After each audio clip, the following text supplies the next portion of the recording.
ایک بات کہی جا رہی ہے کہ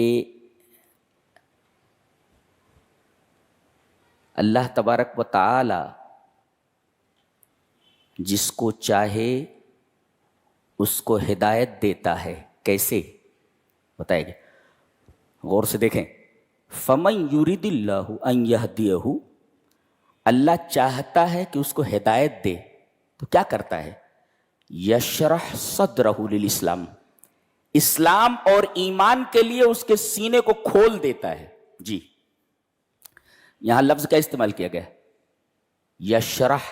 جی مشرحہ کہتے ہیں، مشرحہ عربی میں آپریشن ٹیبل کو بولتے ہیں جس پر مریض کو لٹا کر کے اسے آپریٹ کیا جاتا ہے. That is called مشرحہ. مشرحہ کہتے ہیں آپریشن تھیٹر میں جو ٹیبل ہوتا ہے جس پر مریض کو لٹا کر کے اس کو آپریٹ کیا جاتا ہے اسے مشرحہ بولتے. اور مشرح ہوتا ہے جس سے مریض کے عضو کو کاٹا جاتا ہے، چیرا جاتا ہے، اس کو مشرح کہتے ہیں. مشرح. اچھا اب دیکھو ایک چیز بند ہے، یہ ایسے بند ہے، یہ بند ہے. اب شرح کیسے کریں گے آپ؟ ارے بھائی یہ آدمی کا پیٹ ہے، یہ پیٹ بند ہے نا. اب اندر سے چیز کو نکالنے کے لیے، خراب چیز کو، یہاں اس کو آپریٹ کریں گے، اس کو مشرح ماریں گے، اس پر نشتر ایسے. اب یہ کھل گیا، یہ کھل گیا. اب اس کے بعد تب ہاتھ ڈالیں گے نا، تب نکالیں گے. اللہ فرماتا ہے کہ اسلام کے لیے یعنی داخل کیا ہو رہا ہے؟ آدمی کا ہاتھ، اور اس سے پہلے نشتر لگایا گیا ہے. نشتر سے کھل جاتا ہے بدن کھلا، اس کے بعد ہاتھ ڈالا جاتا ہے. تو یجعل صدرہ للاسلام، گویا کہ اللہ تعالی نے صلاحیت کو، قبول اسلام کی صلاحیت کو شرح سے تعبیر کیا ہے، پھاڑ دینا. یہ ہے صلاحیت. اور اس کے بعد قبول کی جو صلاحیت ہے اسلام کی، جی اسے اللہ تبارک و تعالی نے اس آلے سے تشبیہ دیا ہے جس سے شرح کی جاتی ہے. اور دل جو ہے وہ جرم مشروع ہے. جی تو گویا جب چیز کھل جاتی ہے تو کھلی ہوئی چیز کے اندر باہر سے کوئی چیز داخل ہونا آسان ہو جاتا ہے. تو ایسے ہی اللہ تعالیٰ جب کسی کے ساتھ ہدایت کا ارادہ کرتا ہے تو اس کے سینے کو کھول دیتا ہے، کھلی ہوئی چیز کے اندر یہ اسلام داخل ہو جاتا ہے. کیا سائنٹیفک بات کہی ہے. یعنی کسی چیز کے داخل ہونے کے لیے ضروری ہے کہ اس چیز کو کھولا جائے. جی تو اللہ تبارک تعالیٰ کیا کرتا ہے؟ جس کو اسلام دینا چاہتا ہے کہ اسلام اس کے دل میں جائے تو اس کے سینے کو کھول دیتا ہے، اسے خوش شرح کرتا ہے، خود آپریٹ کرتا ہے. اب جب وہ چیز کھل جاتی ہے تو چیز کے داخل ہونے کے لیے ضروری ہے کہ کوئی چیز تنگ ہو. تنگ چیز میں کوئی چیز داخل نہیں ہوتی. جی اس کو کھولنا ضروری ہے. تو جب اللہ کھول دیتا ہے تو اسلام اس کھلی ہوئی چیز کے اندر داخل ہو جاتا ہے. اللہ نے وہی فرمایا یشرح صدرہ للاسلام، اس کے سینے کا آپریشن کر دیتا ہے. یشرح مشرح کے اوپر لٹا کر کے چیر دیتا ہے تاکہ اسلام اس کے اندر داخل ہو سکے. کیا بات ہے، تعبیر دیکھیں کتنی خوبصورت ہے. ایسی کوئی بات کرتا ہے کیا؟ دیکھو کتنی شاندار بات کہی ہے. جی اس کے برعکس وَمَن يُرِدْ أَن يُضِلَّهُ، جس کے بارے میں چاہتا ہے کہ گمراہ کر دے، تو یجعل صدرہ ضیقا، تو اس کے سینوں کو تنگ کر دیتا ہے. اب چیز تنگ ہو گئی تو باہر سے کوئی چیز اس کے اندر کیسے داخل ہوگی؟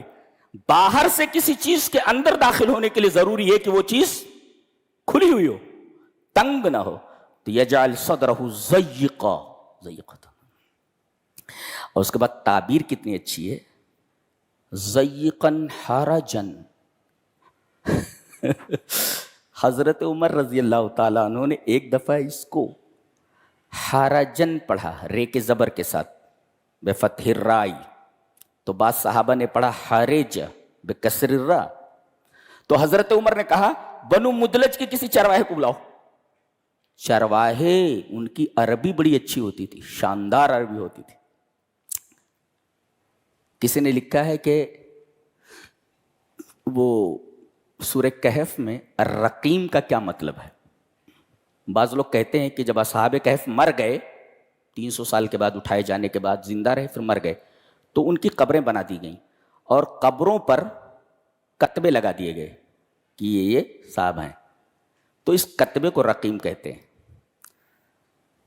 کہتے ہیں کہ ایک لغوی جو ہے جو ڈکشنری لکھتے ہیں، رقیم کا معنی تلاش کرنے کے لیے اس قبیلے میں اس قبیلے میں اس بدو کے ساتھ اس چرواہے کے ساتھ گھومتا رہتا تھا۔ اس نے دیکھا کہ ایک آدمی، ایک بدو اپنے بچے کو ایک روٹی دے کر کے پیڑ کے نیچے بٹھا دیتا ہے اور کہتا ہے تو یہیں بیٹھ، ہلنا نہیں یہاں سے، میں ذرا کام کر کے آتا ہوں۔ اب جب ادھر سے آیا تو دیکھا کہ بچہ خوب رو رہا ہے۔ کہا کہ کیوں رو رہا ہے؟ مایوب کی کیوں رو رہا ہے؟ بولے جاء الکلب واخذ الخبز وذهب الى الرقیم۔ بچہ بولے چھوٹا سا، بولتا ہے ایک کتا آیا، اس نے روٹی میرے ہاتھ سے چھین لی اور وہ غار میں چلا گیا۔ اسی وجہ سے بعض مفسرین کہتے ہیں کہ رقیم کا مطلب وہ غار ہے جس غار کے اندر اصحاب کہف تھے، نہ کہ کتبہ۔ جی، وہ بچہ اتنا زبردست عربی جانتا ہے، ہمارے ہاں تو بچوں کو کچھ آتا جاتا ہی نہیں۔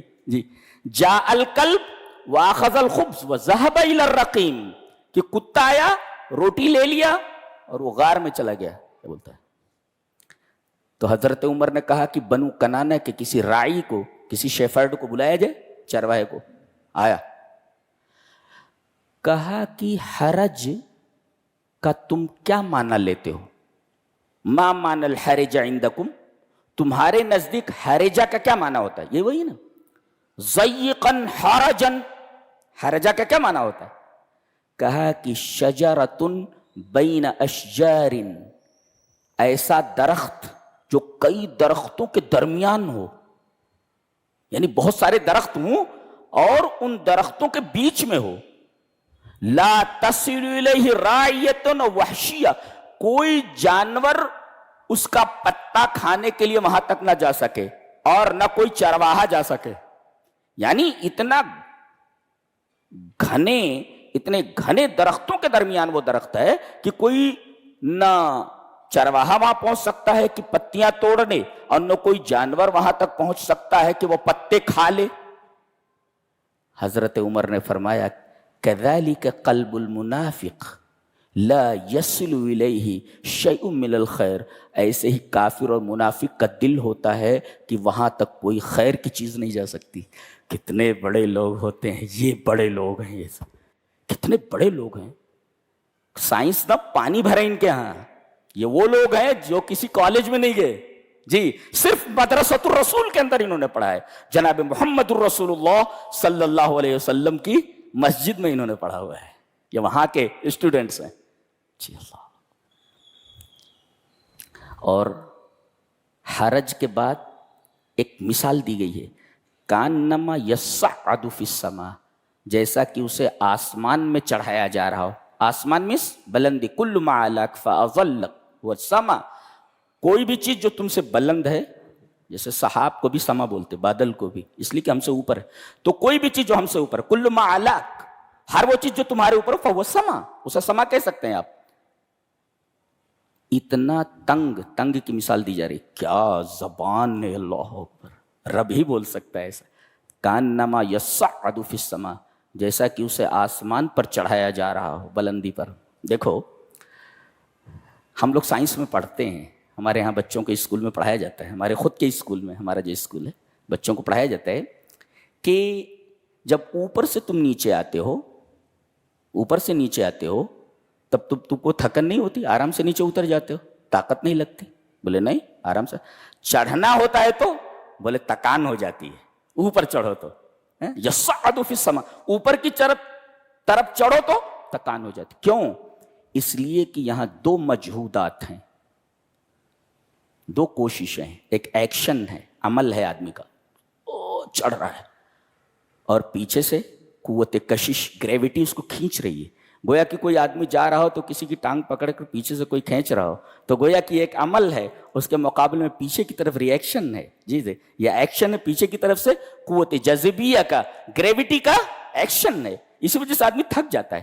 ایک تو وہ عمل کرتا ہے، آگے ایسے بڑھتا ہے، لیکن پیچھے سے وہ گریوٹی اس کی ٹانگ کھینچ رہی ہے نا، آدمی تھک جاتا ہے ایسے، تو بلندی تک پہنچنے میں بہت دشواری ہوتی ہے۔ اللہ نے فرمایا ایسے ہی حرج ہو جاتا ہے، کانما یصعد فی السماء، گویا کہ اسے بلندی کی طرف، میں تشریح نہیں کر سکتا کیا بات کہی ہے، اللہ اکبر، سبحان اللہ و بحمدہ سبحان اللہ، اس طرح ہمارا رب کلام کرتا ہے، اس طرح بولتا ہے وہ۔ جی دنیا تو چیزوں کو تلاش کرنے میں سائنس کو بروئے کار لاتی ہے، قرآن حکیم مانا تو چھوڑو، الفاظ کی سائنس بیان کرتا ہے، لفظوں کی سائنس اس کے۔ ایک برائی ہوتی ہے کھلی ہوئی، ایک ہوتی ہے چھپی ہوئی۔ اللہ فرماتا ہے وَذَرُوا ظَاهِرَ الْإِثْمِ وَبَاطِنَهُ، ظاہری برائی بھی چھوڑ دو اور چھپ کر کے جو برائی ہوتی ہے وہ بھی چھوڑ دو، علانیہ برائی وہ بھی چھوڑ دو، اور جو چھپ کر کے کی جائے باطنی برائی وہ بھی چھوڑ دو۔ ایک مطلب تو یہ ہے، اور ظاہر الاسم اور باطن کا ایک مطلب اور بھی ہے کہ جو ظاہری اعمال ہیں برے وہ چھوڑ دو، اور دل کے اندر جو بری چیزیں اٹھتی ہیں، جی برے اعتقادات، برے خیالات، برے ارادے، بری نیتیں، یہ باطن کی برائیاں ہیں۔ لہذا جو اعمال جوارح سے یعنی اعضائے بدن سے صادر ہوں ان کو اچھا رکھو، جی ان سے برائی کا ارتکاب مت کرو، اور اعمال قلوب جو دل کے اعمال ہیں، نیتیں، ارادے وغیرہ، ان کو بھی پاک رکھو۔ تمہارا دل بھی پاک ہونا چاہیے، تمہارا عمل بھی پاک ہونا چاہیے، نہ عمل برا ہو نہ اعتقاد برا ہو۔ وَذَرُوا ظَاهِرَ الْإِثْمِ وَبَاطِنَهُ، ظاہری برائی بھی چھوڑ دو اور باطنی برائی بھی۔ ظاہر الاسم و باطنہ، اسم means برائی،